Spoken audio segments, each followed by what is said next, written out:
Welcome to Crawlspace. I'm Tim here today with Lance. Lance, how are you today?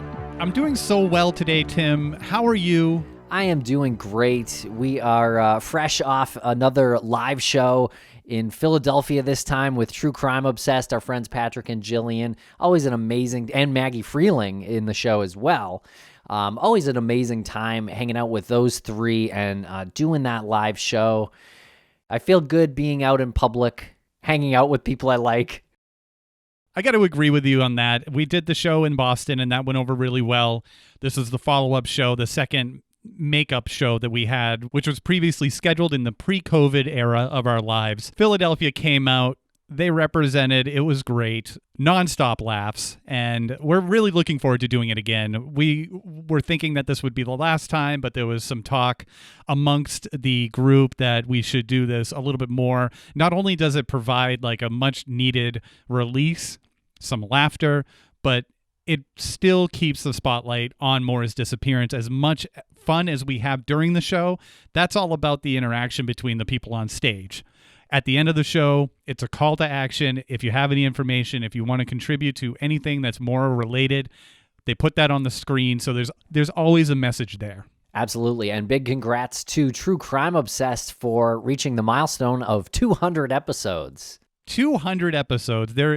I remember back in the day when they were just babes in the woods, wide-eyed babes in the woods. Now they're reaching 200 episodes and going strong. So yeah, big congrats on that. And Lance, in this episode, this is not really a typical Crawlspace episode. What we're doing here is playing some clips from a different show on the Crawlspace Media Network. It is hosted by me, you, Lance, and our coworker, Jennifer Amell. And the show is called Dragging the Dead, and it is a comedy that is sometimes true crime adjacent. Correct. And we originally released the first season. I guess you could put air quotes on that. It's sort of a test run. We really wanted to do a comedy show. And there was this idea that had been floating out there for a long time about taking historical figures who have since passed, who are typically remembered in a positive light, and then in a dark comedic way, we shine a realistic light on them. So it's a bit of a history lesson as well. Yeah, it's designed to be a bit offensive, I guess, because you're sort of playing with what's known about the person and what the public perception is of these people. So you're kind of trying to be outrageous at sometimes, and that makes it fun. And so what we've done for this episode of Crawlspace is we chose our three favorites. Each episode of Dragging the Dead, we bring one historical figure and then we try to drag them in front of the other two people, and we sort of gather together for that.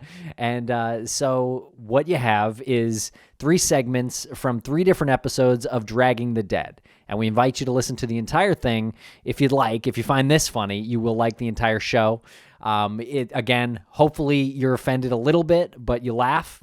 That's kind of the idea. And consider this to be a bonus episode of Crawlspace, something that you wouldn't typically get.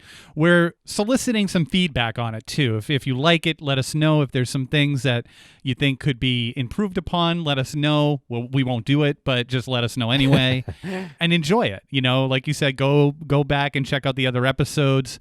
It was a release for us, and we'd like to do more of it. We just want to make sure we're on the right path. And Dragging the Dead will be more active on Twitter, so follow them at Dead Dragging. That's on Twitter, and there'll be more updates there once we get a little bit deeper into season 2 or whatever we want to call it. We maybe had the preseason. This is the preseason, and now we're into regular season, and then we'll go into the playoffs and win the championship for Dragging Dead people. And check out the rest of the shows on our network at crawlspace-media.com. Thanks for listening.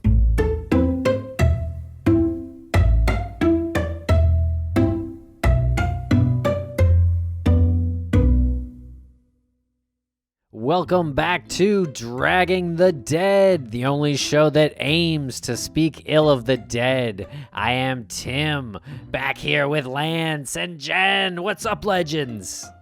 What is going on? It's been too long. It's been far too long since we have reconvened to drag dead people. What is that accent, Lance? I don't know. It's Friday. I'm feeling loose. To reconvene. I feel like I'm in Dark Shadows. But for now, We're dragging dead people, and in this show, we each brought a person with us, and the others don't know who they are, and so it's gonna be a surprise, and we're gonna rebut whoever is trying to drag some poor dead person. Did you say butt? He said, but.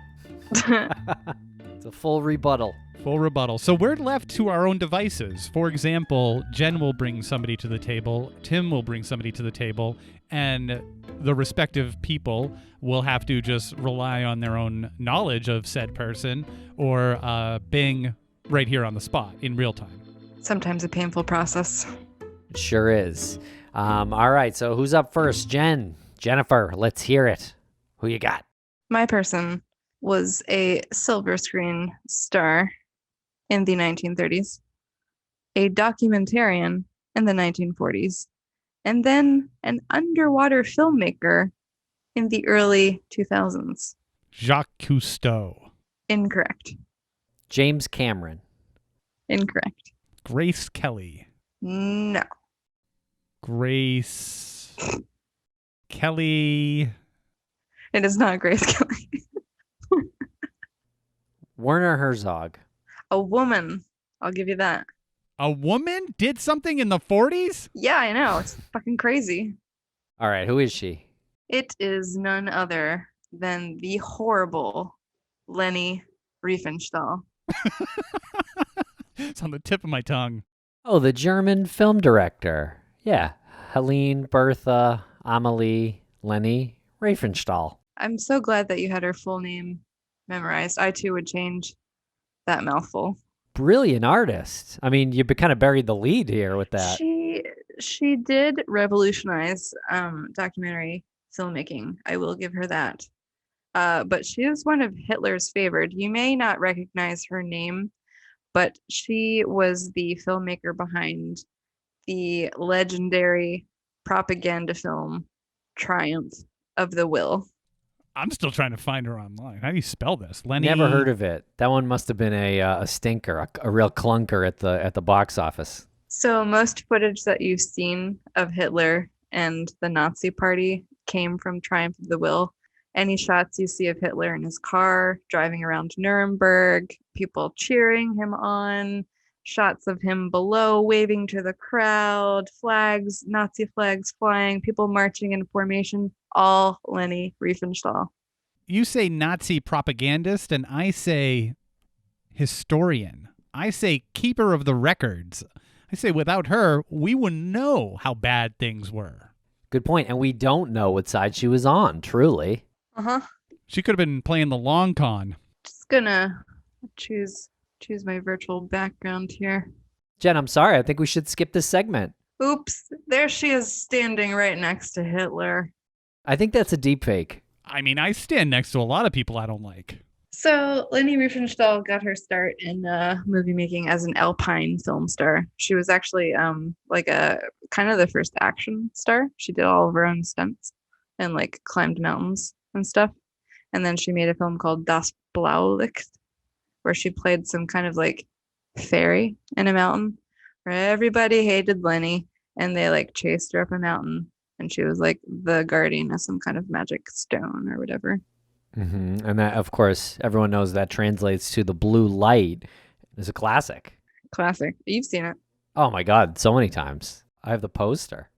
We're having a viewing party.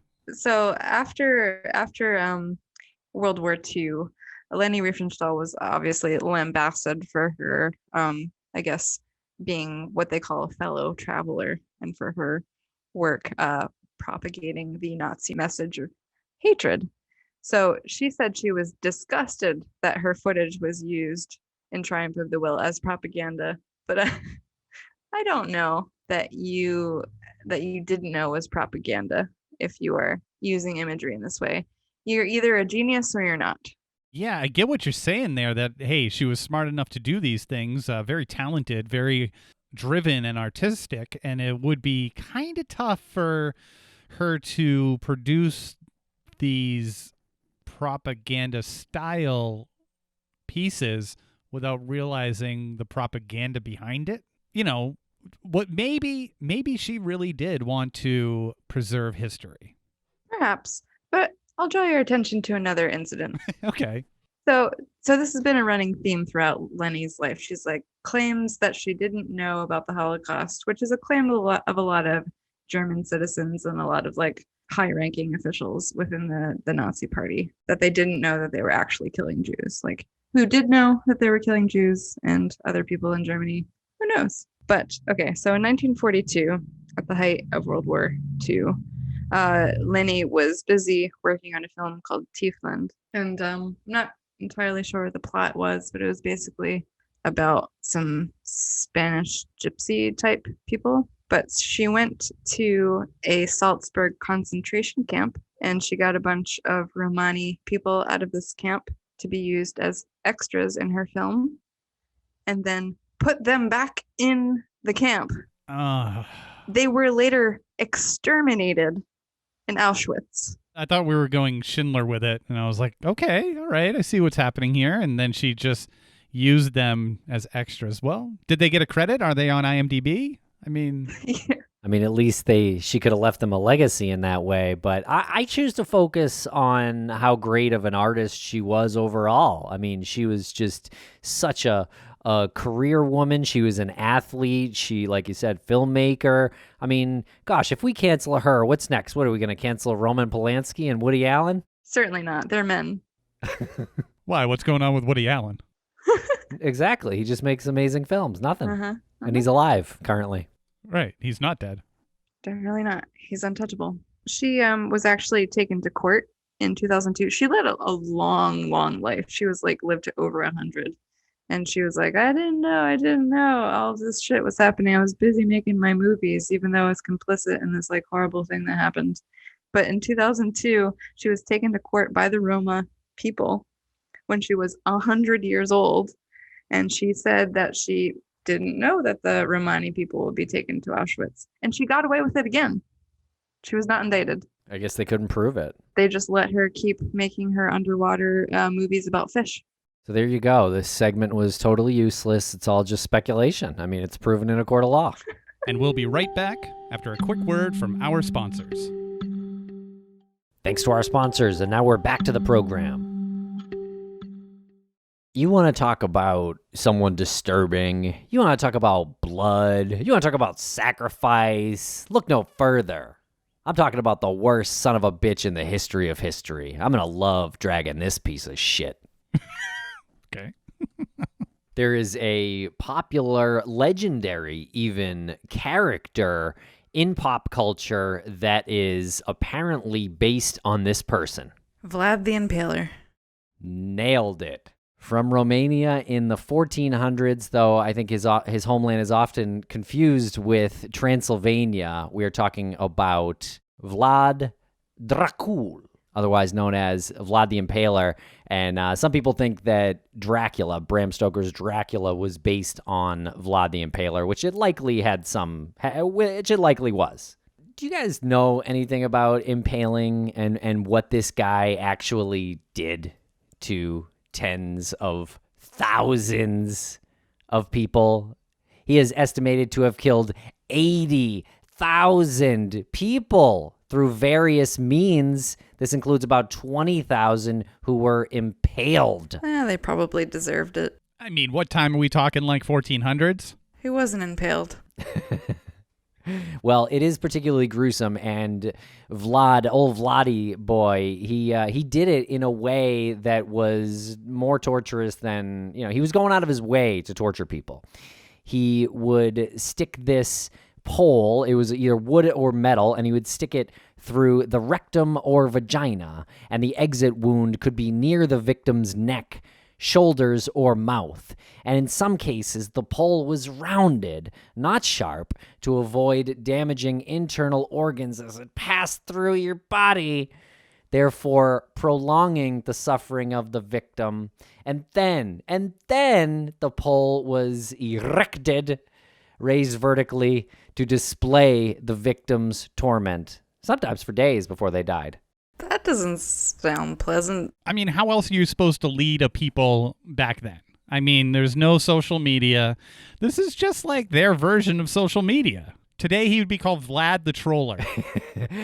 or the murderer. But you're probably not wrong in that he did do PR stunts. One PR stunt he had was there's 20,000 people who were impaled and displayed outside the city of Targoviste, and the sight was so repulsive that the invading Ottoman army, after seeing the scale of this forest of impaled bodies, 20,000 of them, the Ottoman army decided this wasn't worth it, and they headed back to Constantinople. So that seems like a pretty effective leader to me. He avoided a war. How many more would have died if he had not done that? Well, it is true that some people credit him for bringing order and stability to the land of Wallachia. His rule was undisputably vicious. He had such a sick sadism about him. He just loved impaling people. He wanted to impale everyone he could. There was one time he was walking around with an envoy of diplomats that were supposedly, working with him. This was in 1459. And he said, you guys take your hats off and bow to me. Show me that respect. They said, no, our religious beliefs are going to keep our hats on our heads. You know what Vlad did? Impaled them? He had their hats nailed to their heads. Oh, even better. I mean, creative? Creative? He didn't seem too creative, though, because he was impaling all these people. It's like, why choose that method? Didn't he get bored of impaling so many people? Wouldn't he be like, guillotine for this one? I think it was sadism. I think he might have been the inventor of the assembly line. Well, it definitely wasn't Ford. Just line them up, impale, done. In Vlad's own words, in a letter written to a military ally in 1462, he says, I have killed peasants, men and women, old and young, who lived at Ublutsika and Novoselo, where the Danube flows into the sea. We killed 23,884 Turks without counting those whom we burned in homes or the Turks whose heads were cut by our soldiers. Thus, Your Highness, you know that I have broken the peace. Jesus. Two sides to every story here. He's just rubbing it in. He's like, yeah, I think I declared war. Well, I mean, you got to give him points for being cheeky. And you know what? Everyone needs a good sense of humor when you're in the middle of all of this. What is it? It's going to be death and destruction all the time. He's like, yeah, I'm pretty sure they're dead.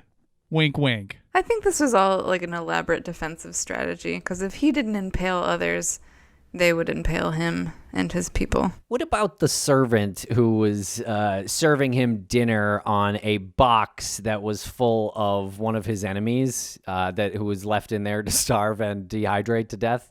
Vlad was eating dinner. He was to be served among this forest of impaled bodies, and his servant sneezed, guys. He sneezed. You know what happened to that guy?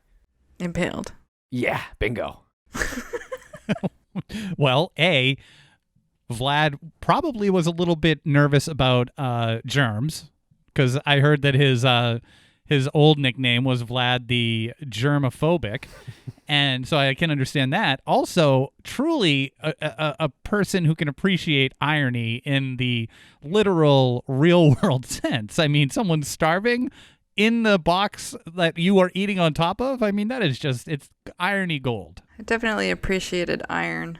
And irony. And there were rumors that he used to dip his bread in the blood of his victims. It is unconfirmed whether that's true or not, but based on the level of sadism that we've got that's confirmed to this point, I'm going to just go ahead and say that's probably true. Maybe it's very tasty. I'm actually wondering why he just didn't drink the blood straight out. Why is he even using the bread to dilute it? He's like the Virgin Queen who used to kill maidens and drink their blood. Oh, Elizabeth Bathory. Yeah, in order to stay young or whatever. Maybe it was just, nice regimen to keep him looking fresh. Well, thank goodness he was eventually killed. Was he impaled? After ruling for about 20 years, he was not. But he was killed in 1477 in battle, January 10th. And he was quoted as saying, "Death is but a door, time is but a window, I'll be back." Oh, shit.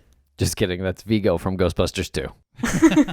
Sounds like something he would say. I mean, but he kind of was. He did come back, in myth and in popular culture. I mean, we haven't even tackled the fact that we would never have Bram Stoker's Dracula, a masterpiece in the English canon.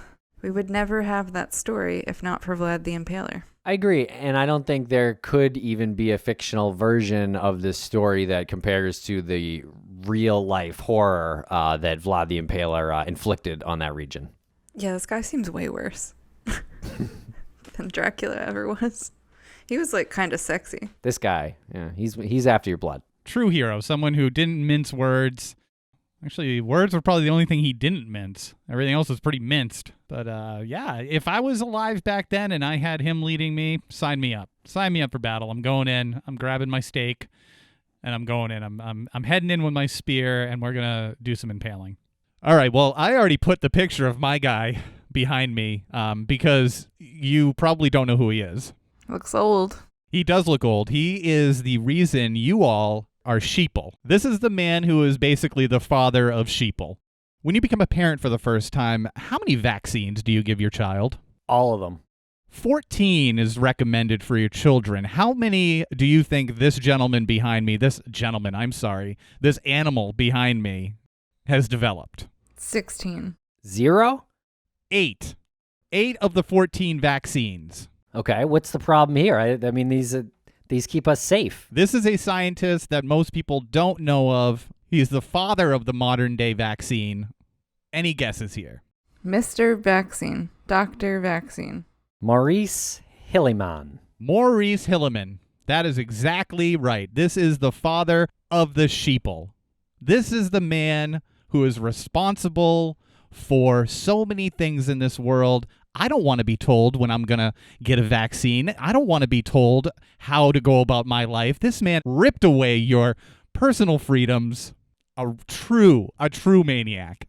Okay, I think I see where you're going with this one. I think you've picked a really difficult one for like this current era, Lance, to attack a vaccine developer. Let's really unpack this. Let's get into this, Lance. You can say that this man single-handedly saved millions and millions of lives simply because he developed over 40 vaccines. Or you could say that this man contributed to the invention of Pornhub. What? I'm going to put this out there.